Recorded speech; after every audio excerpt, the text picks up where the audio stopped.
సిద్దిపేట జిల్లా హుస్నాబాద్లో బహుజన సామ్రాజ్య స్థాపకుడు సర్దార్ సర్వాయి పాపన్న గౌడ్ వర్ధంతి వేడుకల్ని బీజేపీ పార్టీ శ్రేణులు ఘనంగా నిర్వహించారు. తెలంగాణ సామ్రాజ్యాన్ని ఏకతాటిపైకి తెచ్చి మొఘలులకు వ్యతిరేకంగా పోరాడిన గొప్ప వ్యక్తి సర్దార్ సర్వాయి పాపన్న అని బీజేపీ నాయకులు కొనియాడారు. హుస్నాబాద్ నియోజకవర్గంలోని సైదాపూర్ మండలం సర్వాయిపేటలో కోటను ఏర్పాటు చేసుకుని పరిపాలన కొనసాగించడం గొప్ప విషయమన్నారు.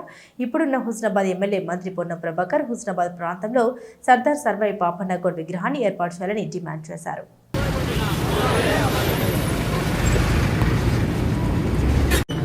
బహుజన వీరుడు మొఘల్ సామ్రాజ్యాన్ని ఎదిరించి తొలి తెలంగాణ బహుజన బిడ్డ గోల్కొండ కోటపై తొలి బహుజన రాజ్యాన్ని స్థాపించినటువంటి సర్దార్ సర్వాయి పాపన్న గౌడ్ గారి యొక్క వర్ధంతి సందర్భంగా భారతీయ జనతా పార్టీ హుస్నాబాద్ పట్టణ శాఖ పక్షాన వారి యొక్క చిత్రపటానికి నివాళులు అర్పించడం జరిగింది. సర్దార్ సర్వాయి పాపన్న గౌడ్ గారు ఆనాడే ముస్లిం సామ్రాజ్యాన్ని ఎదిరించిన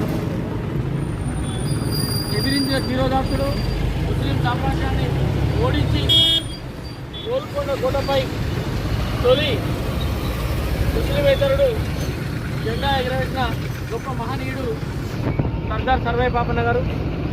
సర్దార్ సర్వాయి పాపన్న గౌడ్ గారి యొక్క ఆశయ సాధన కోసం భారతీయ జనతా పార్టీ ఎప్పుడు కూడా పేద బడుగు బలహీన వర్గాలకు లబ్ధి చేకూరే లక్ష్యంతో బహుజన బీసీ బిడ్డ భారత ప్రధాని నరేంద్ర మోడీ గారు వారి అడుగు జాడల్లో ఆశయాల్లో కృషి చేస్తూ ఇవాళ భారతదేశ ప్రజానికానికి ఉత్తమ ఫలితాలు అందిస్తూ మంచి పరిపాలన అందిస్తున్నటువంటి గొప్ప నాయకుడు ఇవాళ నరేంద్ర మోడీ గారు.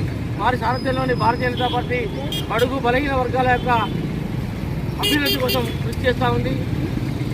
ఈ సందర్భంగా మరొకసారి సర్దార్ సర్వాయి పాపన్న గౌడ్ గారికి హుస్నాబాద్ పట్టణ శాఖ పక్షాన నివాళులు అర్పిస్తూ ఈనాటి కార్యక్రమాన్ని